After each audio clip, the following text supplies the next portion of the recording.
Boa noite a todos.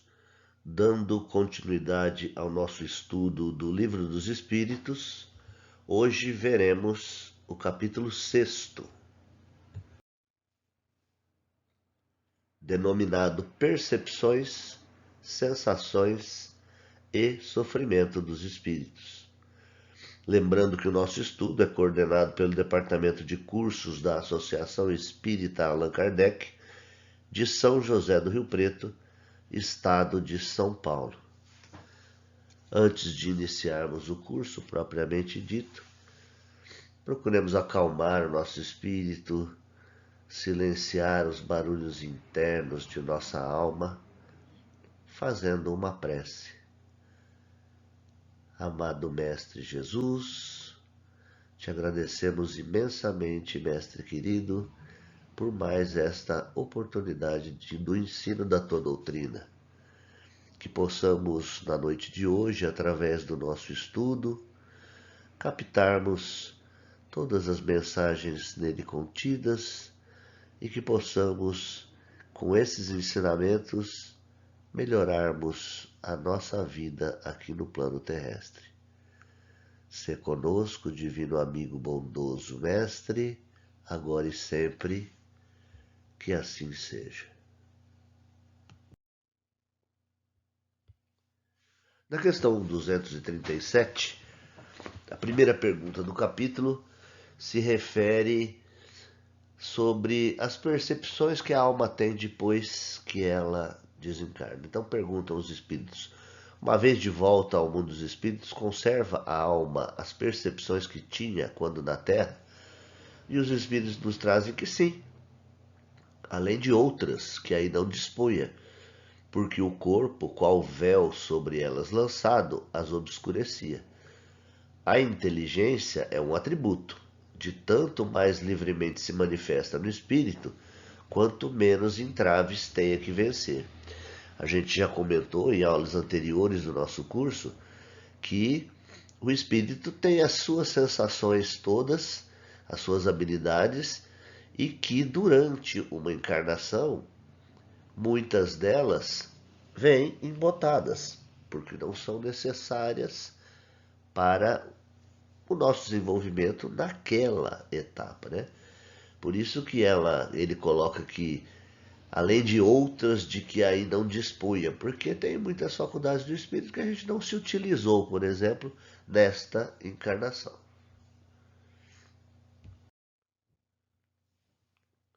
Na 238, a pergunta clássica, né?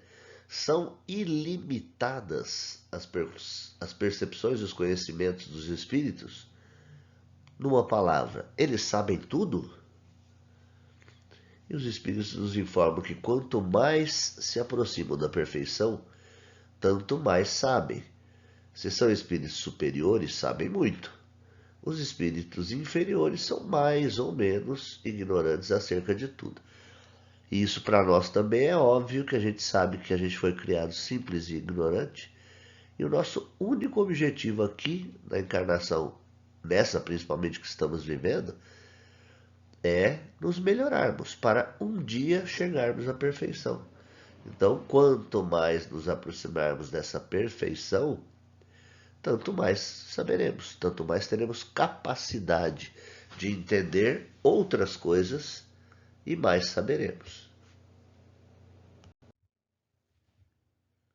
239. Conhecem os espíritos o princípio das coisas? Quer dizer, aqui a curiosidade já é saber se os espíritos, enquanto espíritos, têm noção de como era o princípio das coisas. E a resposta não podia ser diferente, né? Conforme a elevação e a pureza que hajam atingido. Os de ordem inferior não sabem mais do que os homens. Por quê? Porque estão no mesmo nível, né? Os espíritos de ordem inferior que vivem no nosso entorno têm aproximadamente o nosso conhecimento. E, portanto, não nos podem informar mais do que nós sabemos. Uma coisa interessante nos traz essa questão 240. A duração, os espíritos a compreendem como nós? E aí os espíritos respondem, não. E daí vem que nem sempre nos compreendeis quando se trata de determinar datas ou épocas. Vamos imaginar, por exemplo, que a gente vivesse em algum outro planeta. Claro que com um corpo adaptado para viver nesse outro planeta, estou falando assim especificamente no nosso sistema solar, né? Porque nós convencionamos, né, a chamar de um dia da nossa existência é o tempo que leva a Terra para completar uma volta sobre si mesma, não é? Então, considerando ela em relação ao Sol, ela dando uma volta sobre si mesma, vai ter hora que o Sol vai estar batendo, né? Numa cidade específica, à medida que a Terra vai girando, essa cidade vai rodando até ficar para trás do lado da Terra, ou seja, não vai pegar sol, seria o que a gente determinou de chamar de noite. E quando você passar pelo mesmo ponto em relação ao Sol, né? Ou seja, uma volta completa sobre si mesmo, a gente determinou chamar de dia. E esse dia, para nós, dura aproximadamente 24 horas. E a gente convencionou chamar de ano, né? Ah, se passou um ano da minha existência, eu tenho um ano de idade. É o tempo que a Terra demorou para dar uma volta completa em torno do Sol, né? Que são os dois movimentos da Terra, o de rotação, que é o giro sobre si mesma, e o de translação, que é um giro completo em torno do Sol. O Allan Kardec nos coloca que os espíritos vivem fora do tempo como o compreendemos. A duração para eles deixa, por assim dizer, de existir. Os séculos para nós são tão longos, não passam aos olhos deles de instantes que se movem na eternidade, do mesmo modo que os relevos do solo se apagam e desaparecem para quem se eleva no espaço. Sem esquecer que a gente está plantadinho aqui no chão, na Terra, né, pela gravidade. Agora, só como curiosidade, por exemplo, a Terra ela demora para dar um giro sobre si mesma 24 horas. E um giro em torno do Sol, 365 dias. É 365 dias e 6 horas, vai.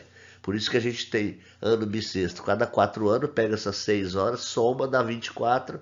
Aí aquele ano bissexto ele tem 366 dias. Mas, deixando isso de lado, se a gente imaginar, por exemplo, o pessoal está querendo fazer excursão para Marte, né? Expedição. Marte, ela tem um dia muito parecido com o da Terra. Marte demora 24,6 horas para dar um giro sobre si mesma. Mas, em compensação, ela demora 693 dias para dar uma volta em torno do Sol. Então, você habitando Marte, só como exemplo, o dia lá seria praticamente o mesmo nosso que aqui. Então, passou 100 dias. Beleza. Agora, um ano lá dá quase 2 anos nossos aqui na Terra. Então, se você vivesse em Marte, você teria metade da idade. Se você pensar em anos, do jeito que a gente mede aqui. Claro que você envelheceria do mesmo modo, porque você tem um corpo para viver na Terra. Então lá você ia viver com um corpo adaptado, uma vestimenta adaptada para você viver lá, né? Como curiosidade, Vênus tem praticamente o mesmo período que ele dá uma volta sobre si mesmo, é o mesmo período praticamente que ele dá uma volta no Sol.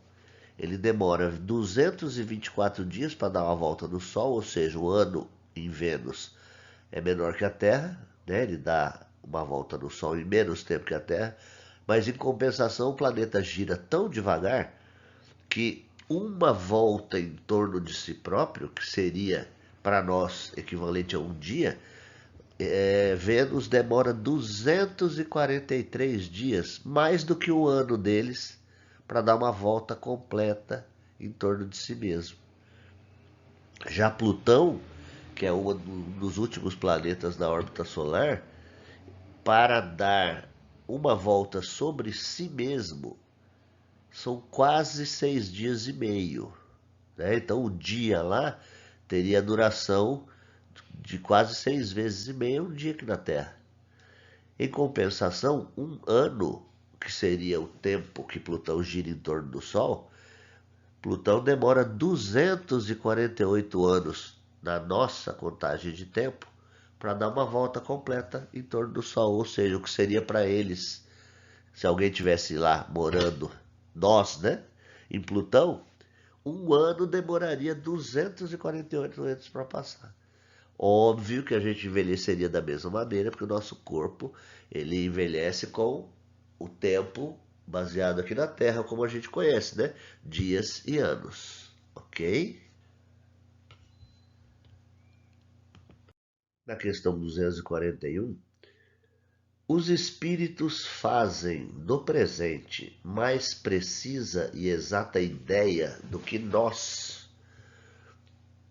Resposta dos espíritos: do mesmo modo que aquele que vê bem faz mais exata ideia das coisas do que o cego. Os espíritos veem o que não vedes, tudo apreciam, pois, diversamente do modo por que o fazeis. Mas também isso depende da elevação deles, que para nós já é uma coisa óbvia, né? Quanto mais elevado o espírito, mais conhecimento, obviamente ele tem uma outra percepção, né, do presente.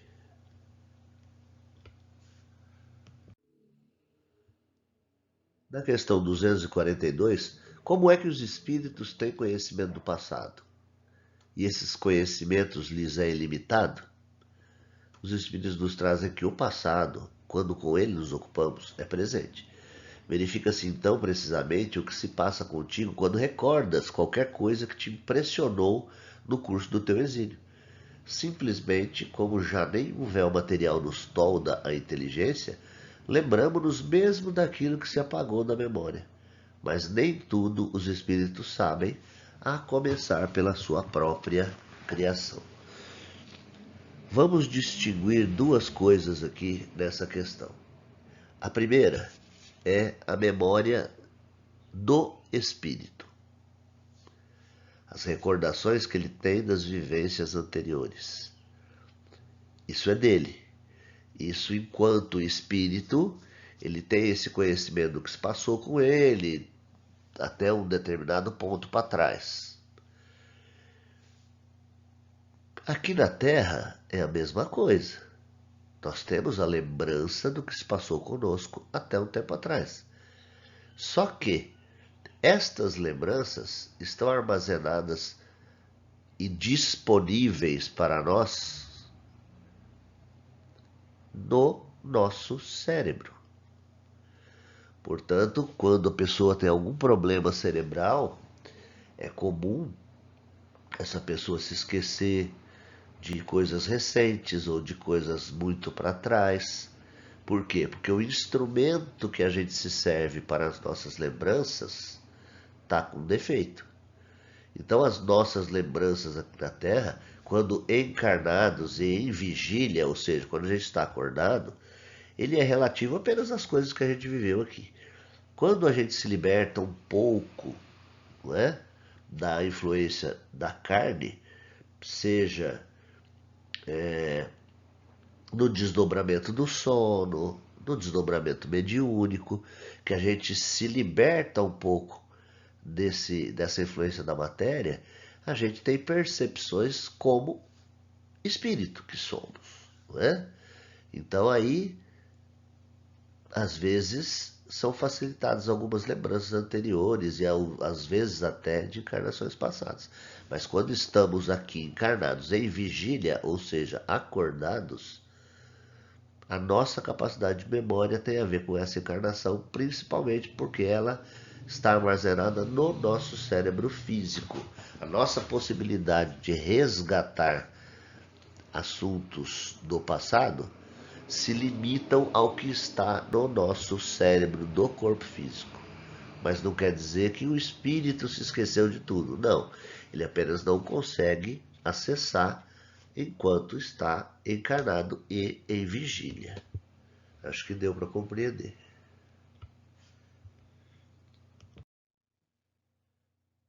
E aí a pergunta reversa: e o futuro? Os espíritos o conhecem? Nos dizem os espíritos que ainda isso depende da elevação que tenham conquistado.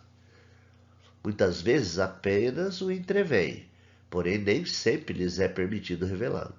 Quando o veem, parece-lhe presente. À medida que se aproxima de Deus, tanto mais claramente o espírito descortina o futuro. Depois da morte, a alma vê e apreende, num golpe de vista, suas passadas migrações, mas não pode ver o que Deus lhe reserva. Para que tal aconteça, preciso é, ao cabo de múltiplas existências, se haja integrado nele. E aí traz uma colocação bem atual para nós, né? Eu costumo sempre dizer que o futuro não existe, né? Porque hoje é hoje. Quando você for dormir e acordar amanhã, você não acorda amanhã. Porque quando você acordar, é hoje. Então o futuro somos nós que construímos ao longo da nossa caminhada. Porque todo dia que vivenciamos não é o futuro, é hoje. Então a nossa caminhada em relação ao futuro vai sendo construída à medida que vão se passando os dias, os anos, os séculos. Por isso que ele coloca aqui, ó, quando o veem, parece-lhes presente, óbvio. Porque o futuro, você não consegue viver no futuro. Porque cada dia que você avança, passa a ser hoje novamente, não é? Então, prever o futuro é uma coisa muito relativa. Claro que um espírito superior, imaginando a trajetória de um espírito aqui na Terra, vendo os caminhos e as decisões que eles tomam, vê que isso fatalmente o levará a um determinado desfecho. Mas isso também não quer dizer que isso seja fatídico, que de repente esse espírito pode tomar uma decisão e mudar a decisão, o rumo da sua vida e o desfecho ser outro, não é? Então essa discussão sobre o futuro é muito mais semântica do que real.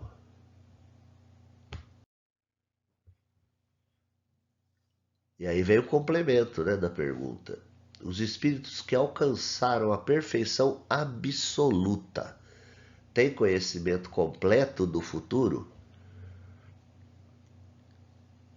Completo não se pode dizer, por isso que só Deus é soberano Senhor e ninguém o pode igualar.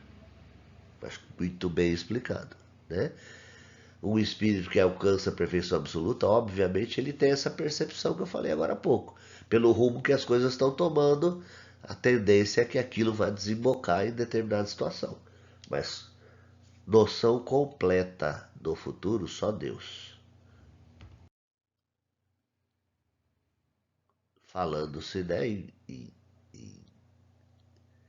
coisas para o nosso futuro, aqui é perguntado se os espíritos veem a Deus. E os espíritos respondem que só os espíritos superiores o veem e compreendem.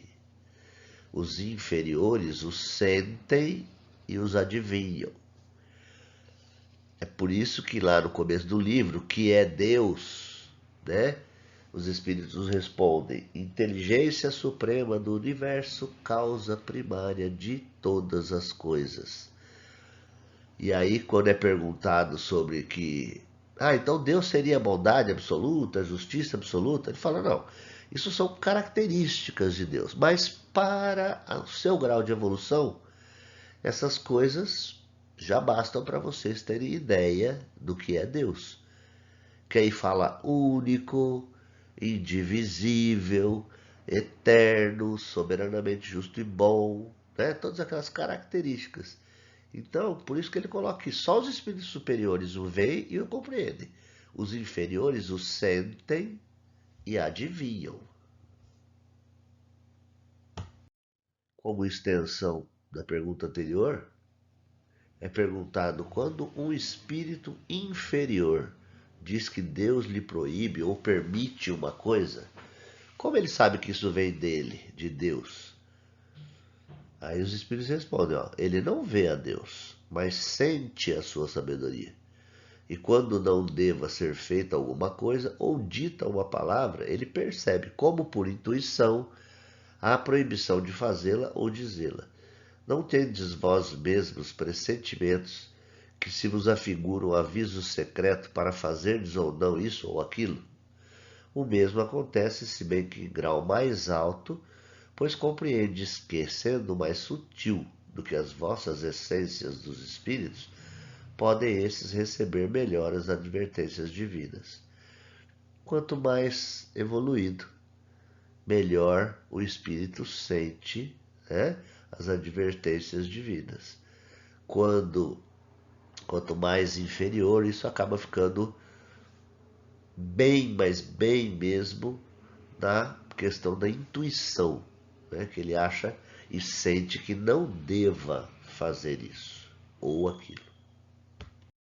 Mais um desdobramento da pergunta anterior. Deus transmite diretamente a ordem ao espírito ou por intermédio de outros espíritos? E eles nos respondem: essa ordem não lhe vem direta de Deus. Para se comunicar com Deus, é-lhe necessário ser digno disso. Deus lhe transmite suas ordens por intermédio dos espíritos imediatamente superiores em perfeição e instrução. E é interessante quando ele fala assim que Deus lhe transmite suas ordens por intermédio dos espíritos imediatamente superiores, é o seguinte: vamos supor que você está bem lá embaixo da escala da evolução, você está bem inferior ainda. Você vai receber instruções de espíritos que são imediatamente superiores a você, né? Quanto mais evoluído você for, continua a mesma coisa. Você vai receber instruções de Deus através do espírito imediatamente superior a você. Então, quanto melhor for a sua condição espiritual, melhores também são a condição dos espíritos que lhe transmitem as ordens de Deus.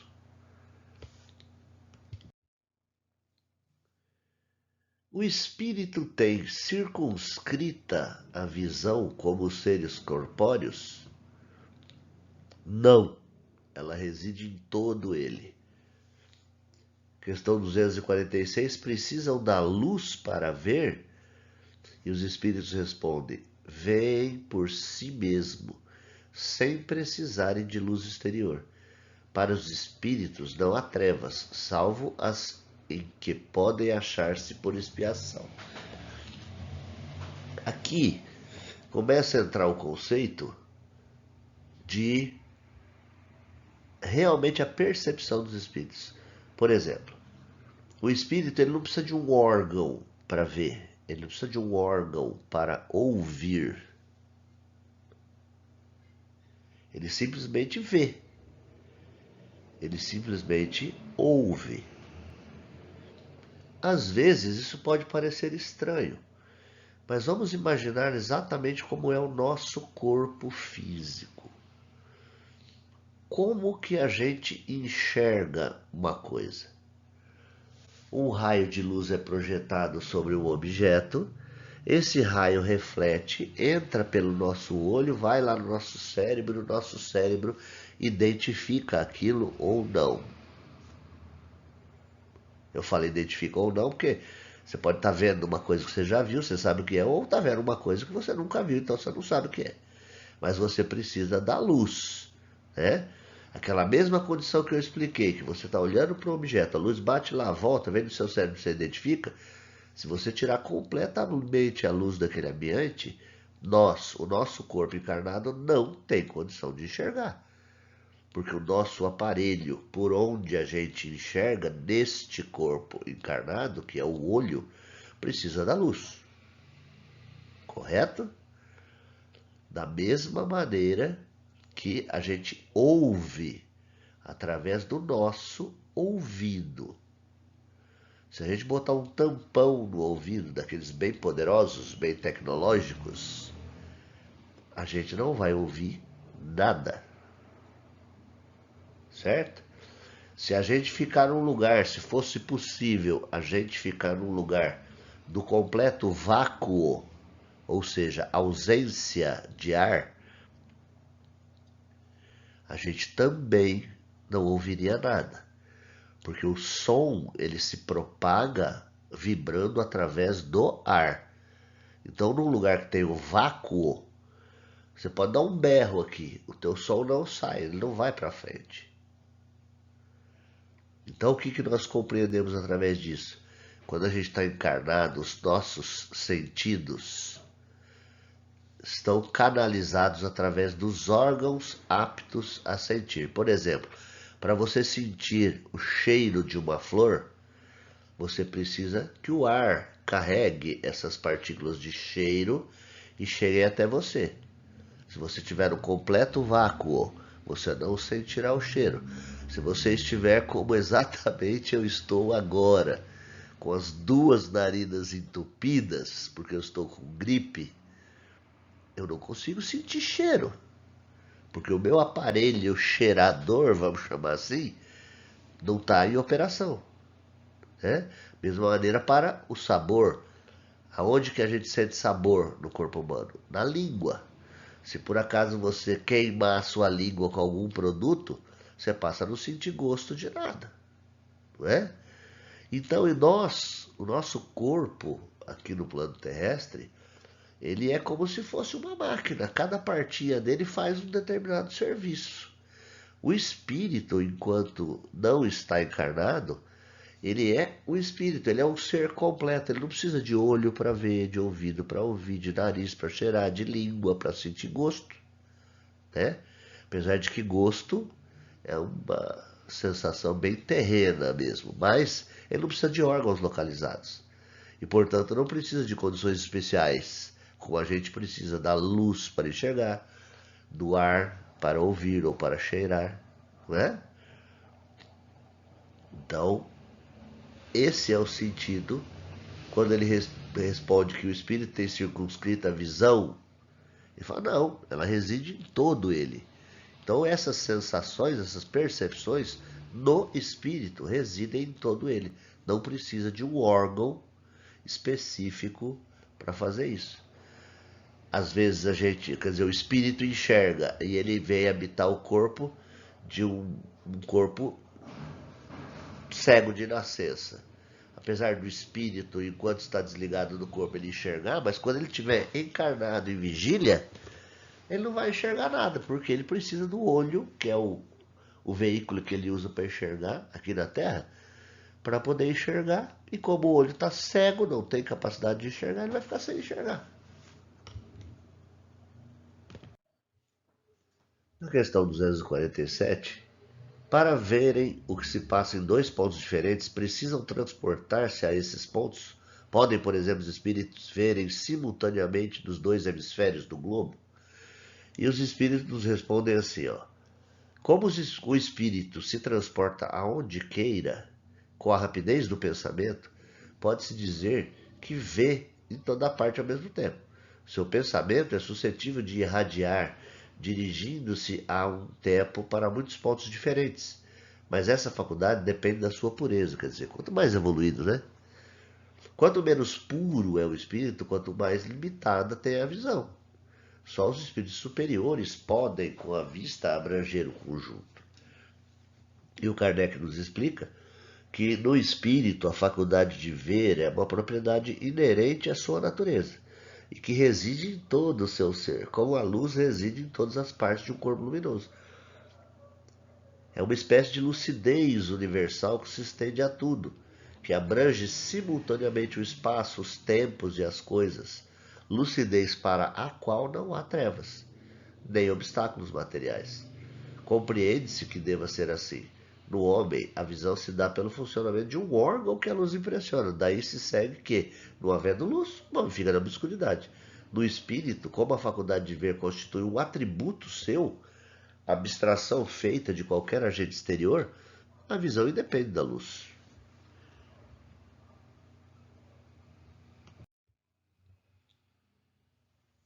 A 248, ainda sobre visão, pergunta se o espírito vê as coisas tão distintamente como nós. E ele responde, mais distintamente, pois que a sua vista penetra aonde a vossa não pode penetrar. Nada a obscurece. Aí volta, né, a falar sobre aquilo que a gente já comentou.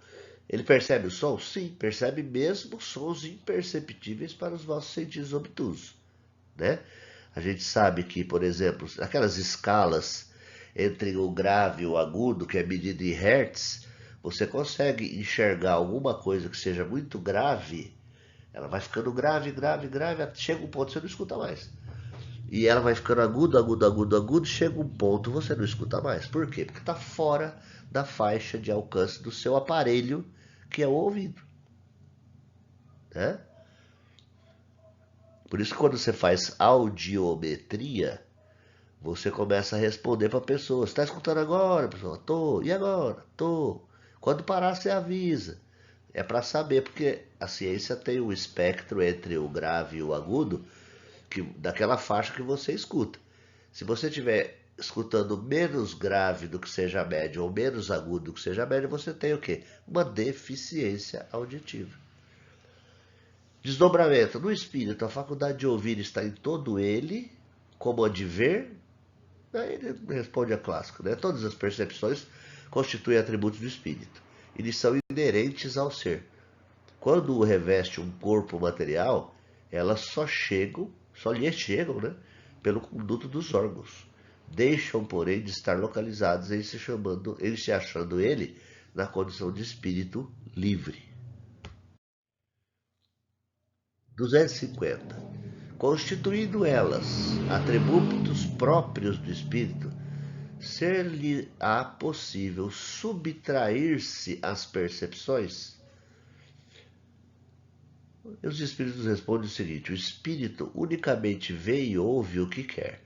Dizemos isto de um ponto de vista geral, e em particular com referência aos espíritos elevados, porquanto os imperfeitos muitas vezes ouvem e veem a seu mau grado o que lhes possa ser útil ao aperfeiçoamento. A gente já leu várias obras que o espírito superior se aproxima do espírito inferior, então ele tem que se impregnar de matéria pesada para que o espírito possa enxergá-lo, entendê-lo, e é obrigado a ver ou escutar coisas que ele não desejaria. Mas por quê? Porque para aquele estágio dele é necessário que ele recebesse essas informações que só um espírito um pouco mais adiantado do que ele poderia fornecer. Na questão 251, são sensíveis à música os espíritos? E aí os espíritos nos respondem com outra pergunta, né? Aludes à música terrena? O que é ela comparada à música celeste? A essa harmonia de que nada na terra vos pode dar ideia. Uma está para a outra como o canto do selvagem para uma doce melodia. Não obstante, espíritos vulgares podem experimentar certo prazer em ouvir a vossa música, por lhes não ser dado ainda compreenderem outra mais sublime. A música possui infinitos encantos para os espíritos, por terem eles muito desenvolvidas as qualidades sensitivas. Refiro-me à música celeste, que é tudo o que de mais belo e delicado pode a imaginação espiritual conceber.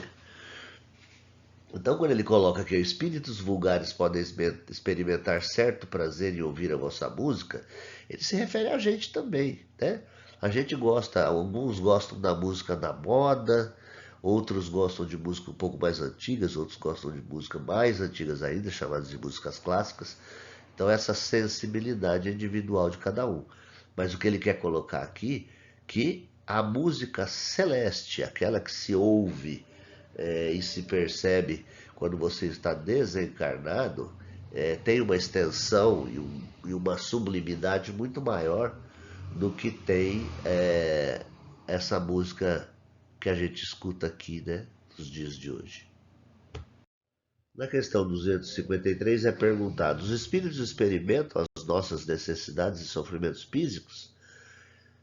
Eles o conhecem, porque o sofreram. Não os experimentam, porém, materialmente como vós outros. Eles são espíritos. O que quer dizer?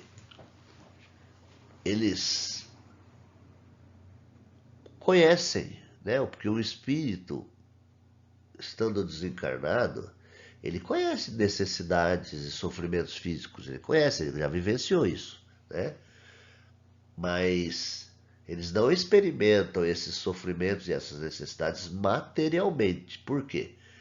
Porque o espírito está desencarnado, está desligado da matéria, teoricamente, né? Uns mais, outros menos, mas eles são espíritos.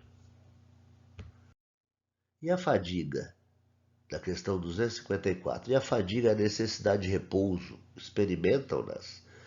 Não podem sentir a fadiga, como a entendeis. Consequentemente, não precisam de descanso corporal como vós, pois que não possuem órgãos cujas forças devam ser reparadas. O espírito, entretanto, repousa, no sentido de não estar em constante atividade. Ele não atua materialmente, a sua ação é toda intelectual e inteiramente moral o seu repouso. Quer isso dizer que momentos há em que o seu pensamento deixa de ser tão ativo quanto de ordinário e não se fixa em qualquer objeto determinado. É um verdadeiro repouso, mas de nenhum modo comparável ao do corpo. A espécie de fadiga que os espíritos são suscetíveis de sentir guardam relação com a inferioridade deles. Quanto mais elevados sejam, tanto menos precisarão de repousar. Para nós é óbvio que o espírito que está no nosso estágio de desenvolvimento ainda tem essas percepções das necessidades físicas quando está desencarnado, principalmente quando está próximo do momento que ele desencarnou, porque ele ainda está muito viva dentro da mente dele aquelas sensações, mas como diz os espíritos, eles não podem sentir a fadiga como entendemos. Porque eles não precisam de descanso corporal, porque eles não têm órgão cujas forças precisam ser repostas. Vamos chamar assim. Na 255 diz: quando o espírito diz que sofre, de que natureza é esse seu sofrimento? E os espíritos nos colocam que são angústias morais, que o torturam mais dolorosamente que todos os sofrimentos físicos. Mesmo porque ele não tem, né, o corpo físico, né, para sofrer dores e etc. Na 256, como é então que alguns espíritos se têm queixado de sofrer frio ou calor? Os espíritos nos esclarecem que é uma reminiscência do que padecem durante a vida. Reminiscência não raro tão aflitiva quanto a realidade. Muitas vezes, no que eles assim dizem, apenas há uma comparação, mediante a qual, em falta de coisa melhor, procuram exprimir a situação em que se acham. Quando se lembram do corpo que revestiram, têm a impressão semelhante à de uma pessoa que, havendo tirado o manto que as envolvia, julga, passado algum tempo, que ainda o traz sobre os ombros. Né? Então são lembranças, são percepções às quais ele esteve muito próximo, num estado muito próximo de tempo, mas que vão sumindo à medida que o espírito evolui. A questão 257 envolve um longo ensaio teórico da sensação dos espíritos. No seu começo diz o seguinte: o corpo é um instrumento da dor. No caso aqui, o corpo físico, né? Se não é a causa primária desta, é pelo menos a causa imediata. A alma tem a percepção da dor. Essa percepção é o efeito. A lembrança que da dor a alma conserva pode ser muito penosa, mas não pode ter ação física.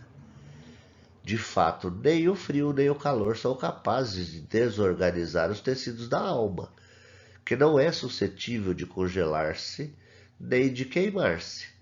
Não vemos todos os dias a recordação ou a apreensão de um mal físico produzirem o efeito desse mal, como se real fosse? Não as vemos até causar a morte? Toda a gente sabe que aqueles a quem se amputou um membro costumam sentir dor no membro que lhes falta. Certo que aí não está a sede ou sequer o ponto de partida da dor, porque o membro não está lá. O que há apenas é o que o cérebro guardou desta impressão. E para encerrar, vamos fazer um resumo do que tem de mais interessante desse ensaio teórico da sensação dos espíritos.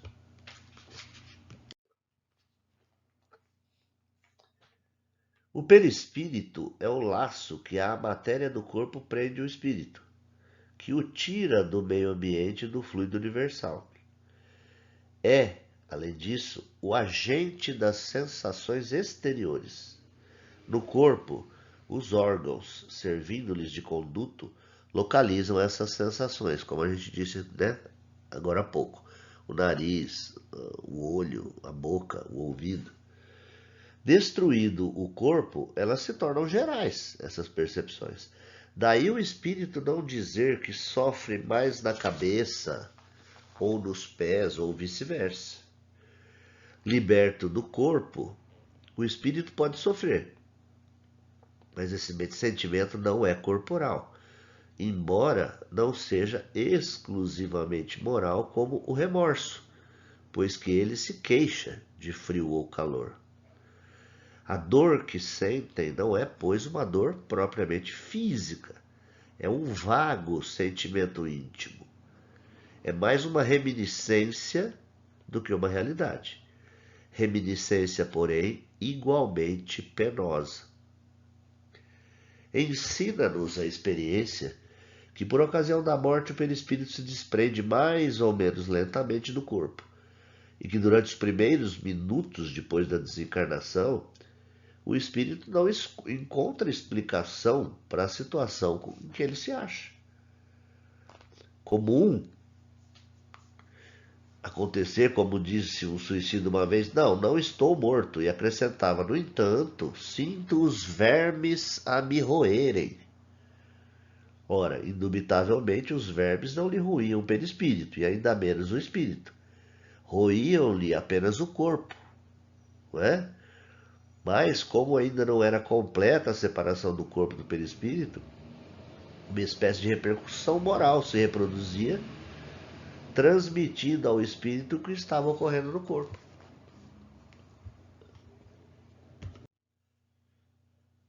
Durante a vida,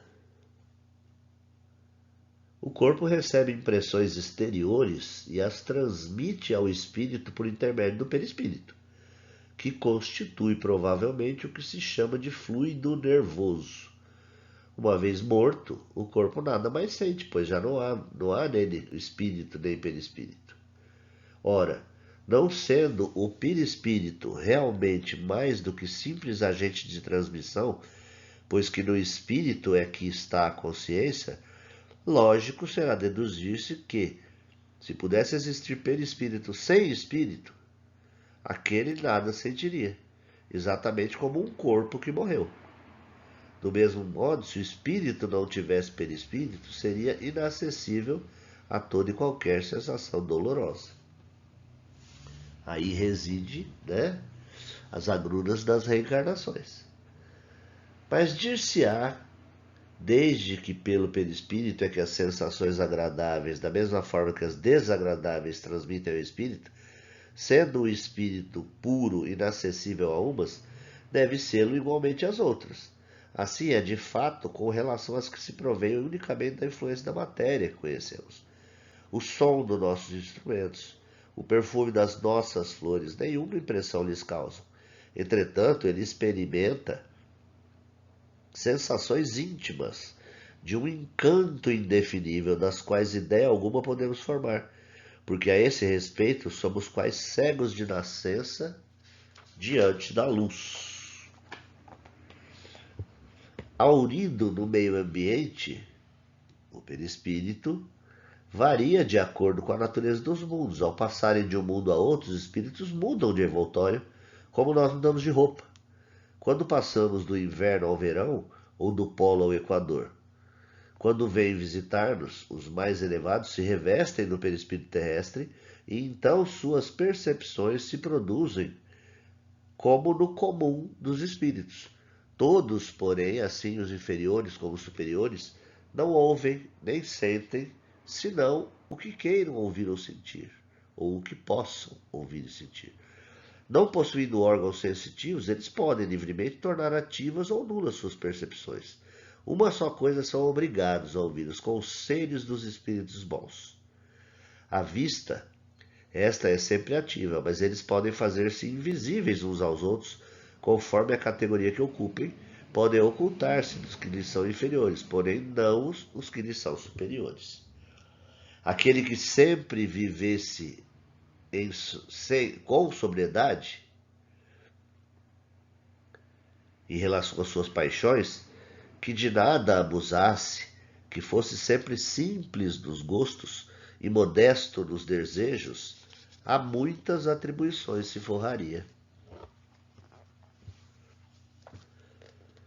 Vimos que o seu sofrer resulta dos laços que ainda o prendem à matéria, que quanto mais livre estiver da influência desta ou por outra, quanto mais desmaterializado se achar, menos dolorosas sensações experimentará. Ora, está nas suas mãos libertar-se de tal influência desde a vida atual. Ele tem o livre-arbítrio, tem por conseguinte a faculdade de escolher entre o fazer e o não fazer. Dome as suas paixões animais, não alimente o ódio, nem inveja, nem ciúme, nem orgulho. Não se deixe dominar pelo egoísmo. Purifique-se, nutrindo bons sentimentos. Pratique o bem. Não ligue às coisas desse mundo importâncias que não merecem. E então, embora revestido do invólucro corporal, já estará depurado, já estará liberto do jugo da matéria. E quando deixar esse invólucro, não mais lhe sofrerá influência nenhuma. Recordação dolorosa lhe adivinhará os sofrimentos físicos que haja padecido. Nenhuma impressão desagradável eles te deixarão, porque apenas terão atingido o corpo e não a alma. Sentir-se-ás feliz por se haver libertado deles, e a paz da sua consciência o isentará de qualquer sofrimento moral. Fica então, nesse final de capítulo, uma boa receita para a gente, para a nossa vida. Encerramos aqui os nossos estudos de hoje e desejamos a todos que possamos ter sido claros nos comentários do estudo dessa noite. Boa noite a todos.